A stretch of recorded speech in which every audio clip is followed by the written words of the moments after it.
Hello, I'm Beth Bartel, and I would like to start by acknowledging my co-authors, Dr. Wendy Bohon and Dr. Lorena Medina, and acknowledge that I am speaking to you from the Ojibwe homelands. We would like to make the argument that we as science communicators are in the position to challenge the status quo. And when I say science communicators, I'm not just talking about those of us who are professionals, I'm talking about anyone communicating science. And by status quo, I'm talking about what we see here. We did a quick search on Google today, image search for geologist. All the images are of field-based work. Most, if not all, the images are of white people, and most of the images are of men. So we believe that we have a particular responsibility to promote an ethical, diverse, inclusive culture across the geosciences and to increase access to geoscience information to all sectors of the public to ensure that everyone gets the information they need to make informed decisions and also to appreciate this amazing planet we have. So why do we communicate science? We have a lot of reasons for communicating science. We have a lot of people to talk to. We talk to our peers about science to share our work. We talk to policymakers about science to inform policy that needs to be based on geoscience. We talk to the media to get our messages out. Here we are at Yellowstone. And we talk to people who might be the next generation of geoscientists and the next generation of citizens who are going to be making decisions for themselves, for their families, and as voters. So we also have a lot to say. We have mineral resources to talk about. We talk about water resources. We talk about slope stability, landslides, information that we need to know for infrastructure. We talk about earthquakes, volcanoes, other hazards. So the work we do is very societally relevant, and we need to get it out there. Every time we communicate about geoscience, we make choices.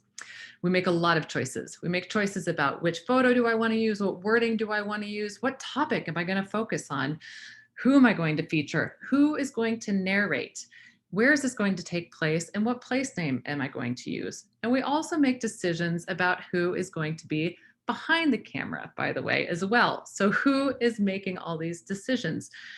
And why do we even care? Well, these decisions matter. For example, in 2018, the Geena Davis Institute for Gender in Media surveyed women about Dana Scully of the X-Files, and this is what they found. 91% said she was a role model for girls and women. Nearly 2/3 of women who work in STEM say Dana Scully served as their role model. And 63% say that Scully increased their confidence that they could excel in a male-dominated profession. So we may not have the audience that the X-Files had and still has, but our communication still has impact, whether we're in an exhibit hall or making a video for the general public.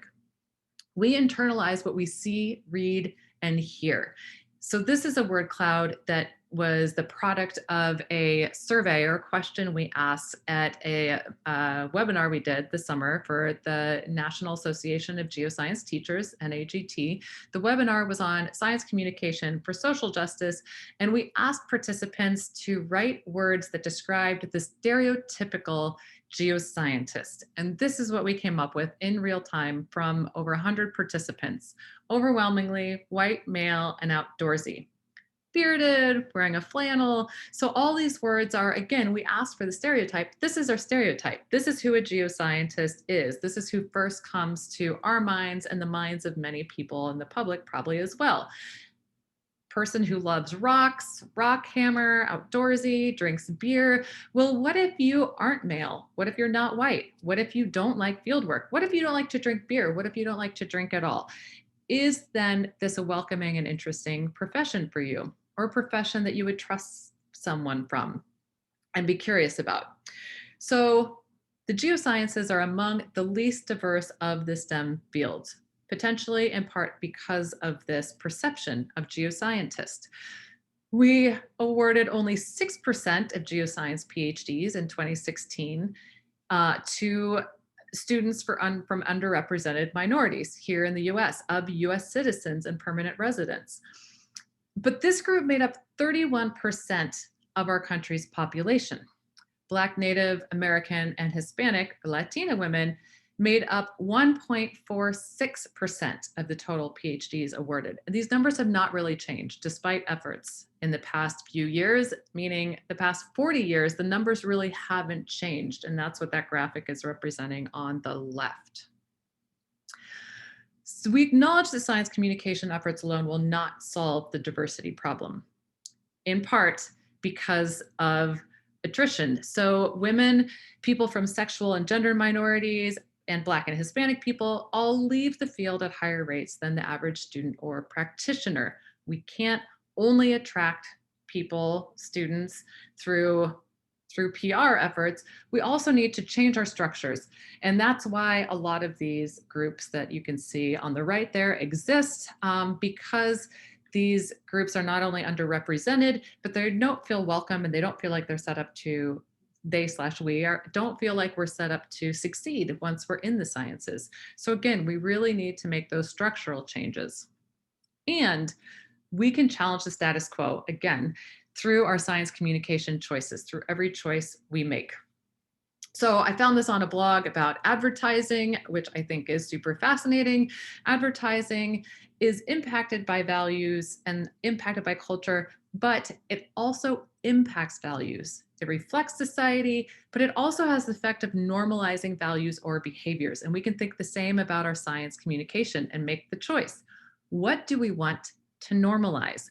And that's not only what do we want to normalize for people who may want to come into the geosciences, but for people who are in geoscience, maybe have been in geoscience for a long time and are in the positions of power to change the culture and to make those structural changes. So how do we do this with our science communication? Well, our science communication should be engaging. I think we take that as a given. Also, it needs to be accessible and inclusive. So we need to think about these things when we're making our choices about science communication. To increase access, there are a few things that we can do that are pretty simple. We can ask ourselves, what language am I using? Simple language will give everyone access to science. Let's use vocabulary that everybody understands.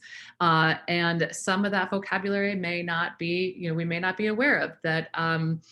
I use modeling and geophysics to mean one thing, but it means something different to people outside geophysics. So there are some sneaker words that we just take for granted at this point.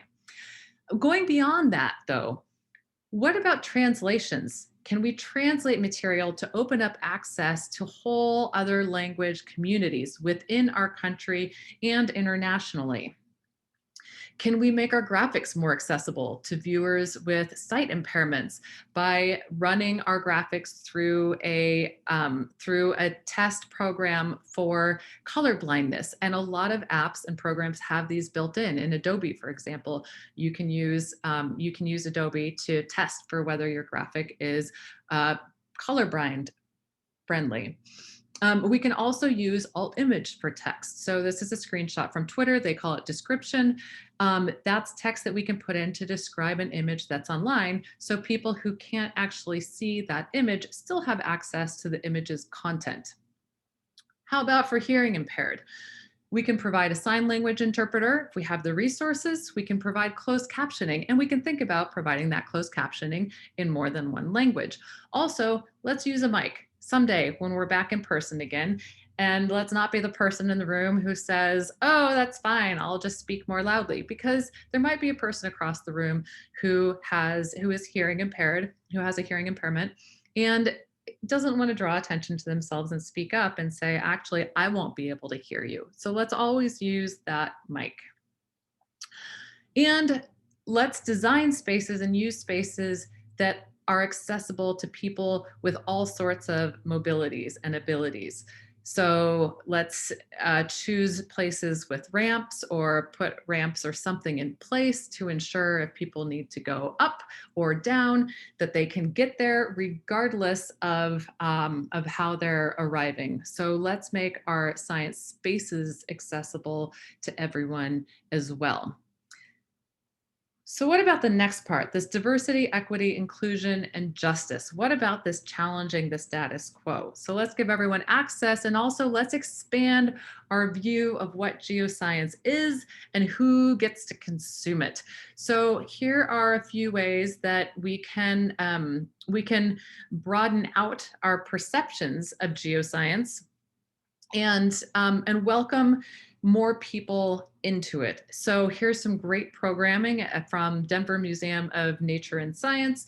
On the left, you can see Girls in Science event, where anybody could play out their role as a meteorologist on the big screen.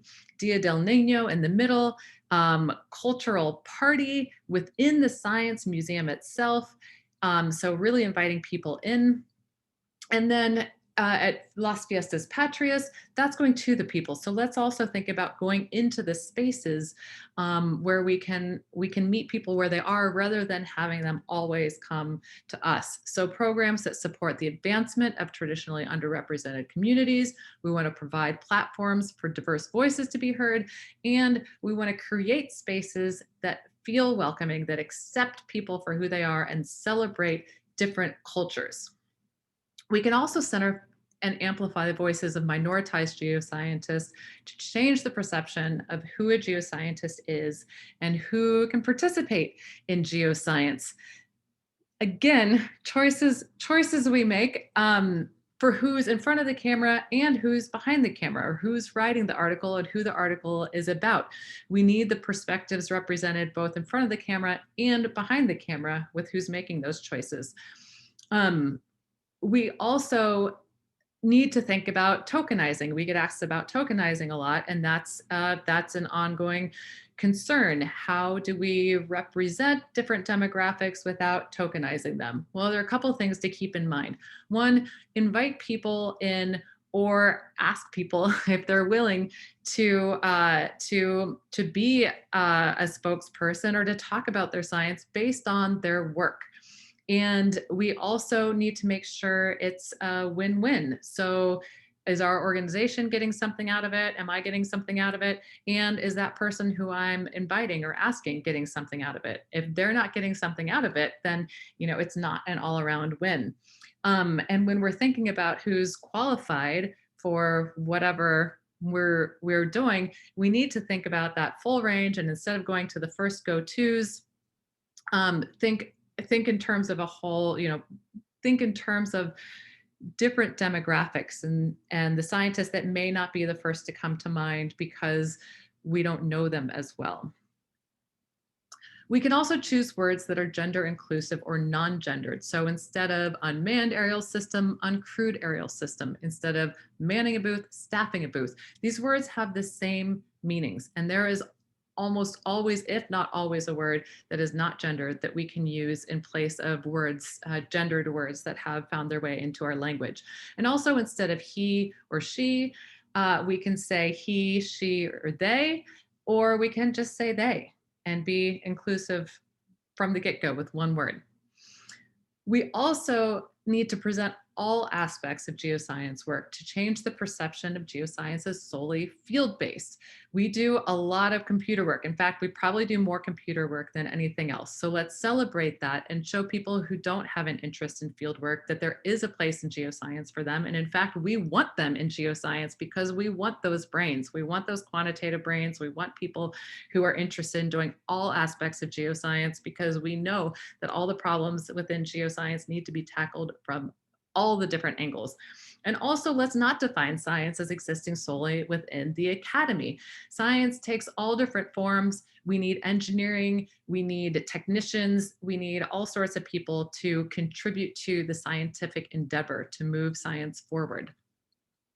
So we can change the narrative about who geoscience is for, who does it, and what it looks like, if we consider this in making our choices.